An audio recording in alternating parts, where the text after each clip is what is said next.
Hello, you're watching Talking Politics with me, Nistula Hebbar, on the Hindu's YouTube channel, where we try to go over the news that made headlines in politics in the past week. Any talk of the week gone by would be incomplete without the mention of the special session of Parliament, when the new Parliament House is finally opened for use.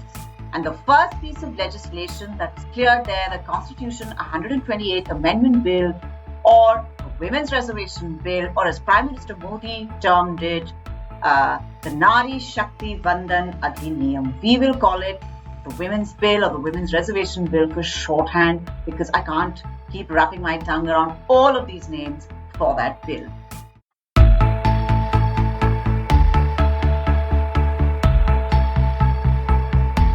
To say that Prime Minister Modi has a sense of occasion would be an understatement. In a move packed with symbolism and political messaging, a special session was called of Parliament on September 18th. That was the day for Ganesh Chaturthi or Vinayaka Chaturthi, a date associated with auspicious beginnings, Lord Ganesha always being invoked, even during Hindu rituals, or for any good work that you are undertaking, buying a new house, entering a new house, starting a new business, etc. All of it is called Shri Ganesh Karna, or to invoke Lord Ganesha for blessings, so that the outcomes of whatever it is that you're starting should be good. So that was one bit of symbolism that happened. And to be able to table the first legislation, the Women's Bill, in the new Parliament as a first order of business. Now, the bill, historic in import, sailed through both houses of Parliament. In the Rajya Sabha, all MPs present voted for it, while in the Lok Sabha, only two MPs, Asaduddin Owaisi and Imtiaz Jalil of the AIMIM, were the naysayers. Otherwise, all parties voted in favor of this historic bill. Now, the bill will become law, signed by President Draupadi Murmu, India's first tribal woman president. So these are three important touch points of symbolism that happened last week. Now let's go on to the substantive part of what happened. Now, the easy passage of the bill and the move to the new House of Parliament were both attempted earlier under previous governments. But what seemed difficult then seemed almost effortless now. Why is that? Well, let us first look at the new House of Parliament and why the move was made. Now, the Samvidhan Sabha, as it has been rechristened, or the old Parliament House, was built when the new British Imperial capital, was moved from Kolkata to New Delhi, and has been in use since January 1927. So that's nearly 100 years. First, to house the Imperial Legislative Council, and later as the Parliament of Independent India. Technically, it was also the Constituent Assembly of India between 1947 and 50, during which time the Constitution of India was debated and finalized. But it has been in use continuously for over 95 years now. It was built for the work of the Imperial Legislative Council, a far smaller number of people than the 545 Lok Sabha MPs and the sanction strength of 250 Rajya Sabha MPs that subsequently took their place there. In the last 75 years, 2 floors were added to create more office space in the building, air conditioners, cables, and the retrofitting of any new technology that came, fiber optics, etc., etc. New security apparatus, electronic security apparatus.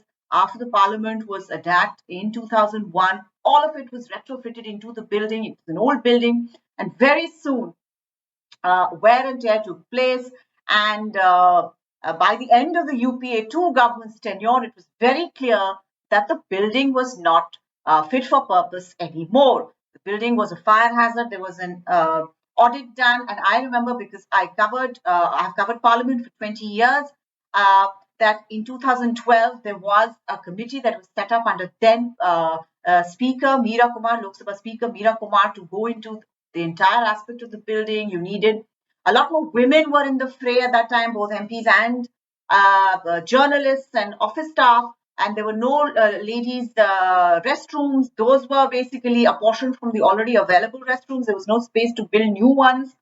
and there was a fire audit which declared that the building was a fire hazard. There were accidents that happened, false ceilings that fell down.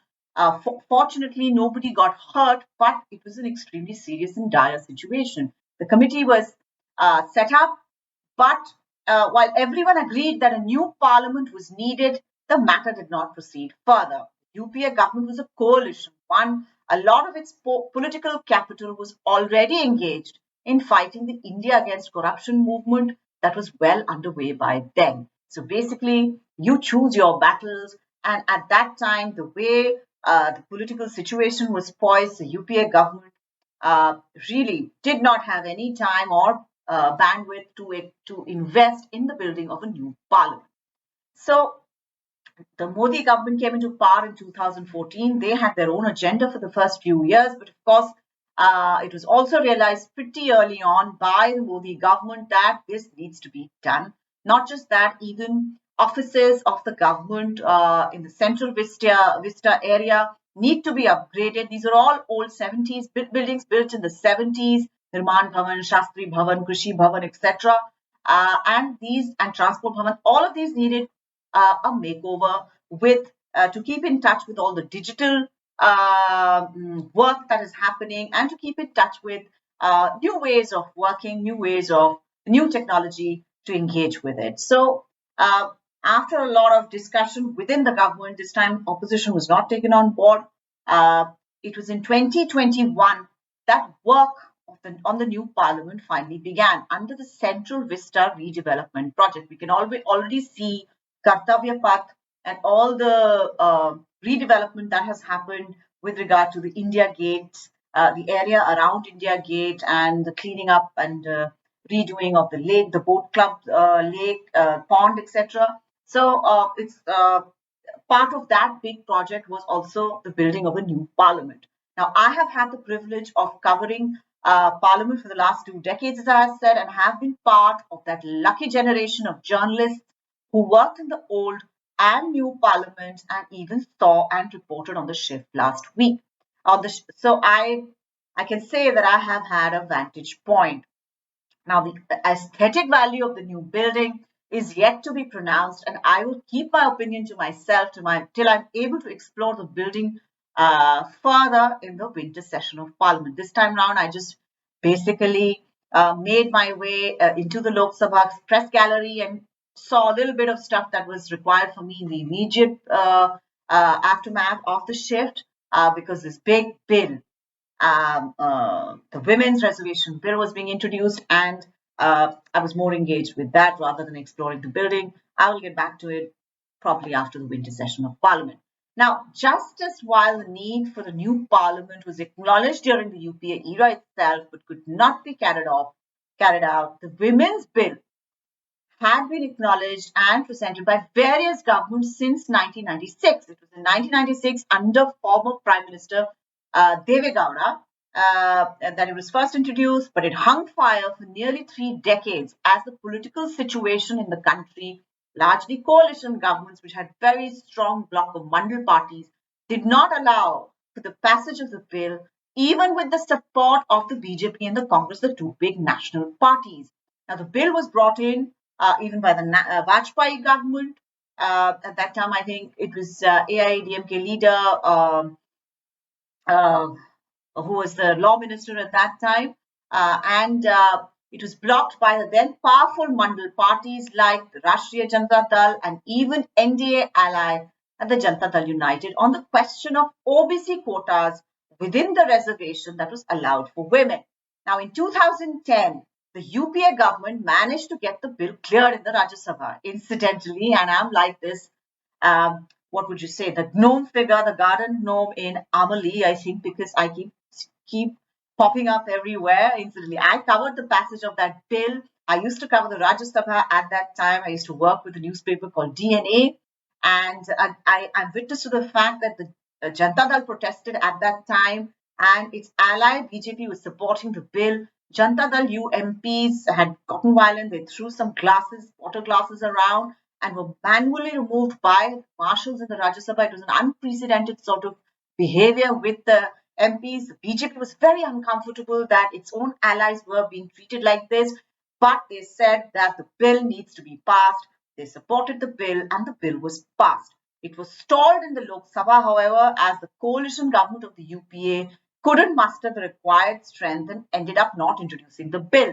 Uh, Basically, this is a bill which is a constitutional amendment. It requires a two-thirds majority to be considered as passed. So the UPA government did not have anything close to that in the Lok Sabha. Mandal parties had a big presence at that time. There were more people who said no to the bill than yes.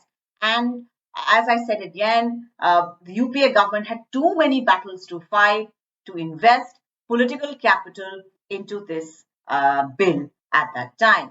Now, the BJP had been a champion for the women's bill for long, supported the bills whichever government was in power, and added it to its manifesto as well.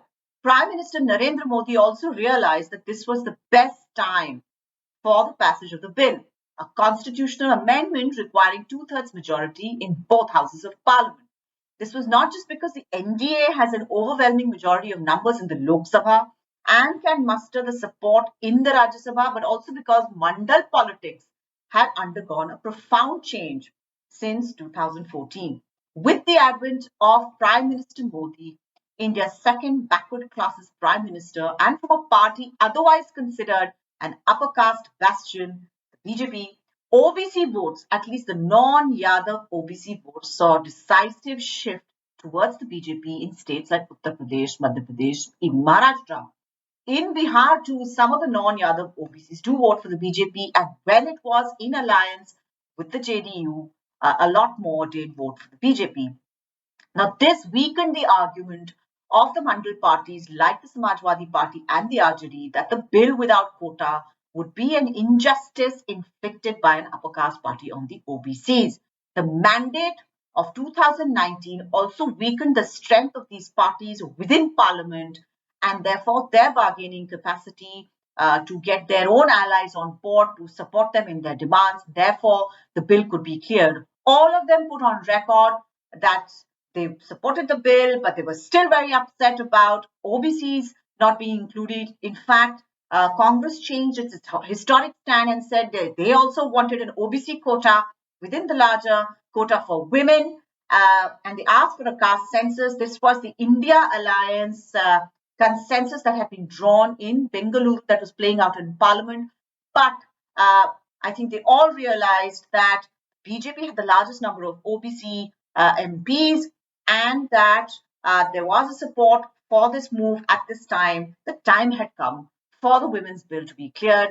The number situation was absolutely perfect, and so was the situation of real politics or electoral politics. Now, the impact of the women's reservation in parliament and state assemblies will be profound whenever it comes into force. Because this bill is contingent upon a decadal census and a delimitation exercise taking place. Delimitation has been frozen till 2026. That is, you can't increase the total number of seats, whereas the 33% reservation includes the addition of new legislative seats. And so, therefore, the earliest we can think of, if everything is done quickly, then by whoever is elected in the next government, like a delimitation, after the freezing is over, you constitute a delimitation commission, get them to start work with a decadal census in place having been done, probably 2029 elections or whatever.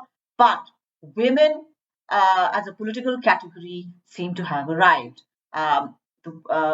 Basically, women as a political category gained importance since 2019. This is, of course, I think 2 weeks back, I had done a whole video on this. Please do look it up if you want more details, stats, and numbers. But women as a political category can cut across other categories like caste, a fact that leaders like Naveen Patnaik and Nitish Kumar have depended on to win multiple terms as chief ministers of Odisha and Bihar, respectively. For the BJP going into the 2024 seeking a third term, the narrative of women-centric politics in a situation where it already receives the women's vote nationally on the strength of women-centric welfare policies, the potential is immense. But apart from real politics, the very fact that women will flood decision-making fora will change the conversation around many issues currently under the radar of, even if they are well-meaning, but a largely male authority figures. Uh, if you want me to put it in uh, regular language, it will break the boys' club at the biggest club there is, that is the House of Parliament and state assemblies. So this is where it'll be important. Just the presence of women will uh, force the issue in terms of bringing all other things of concern to women to the forefront of discussions and conversations.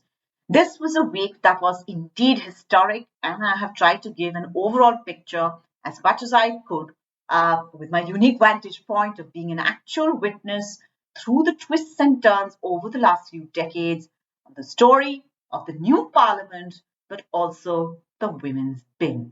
Thank you so much for watching. I will see you next week.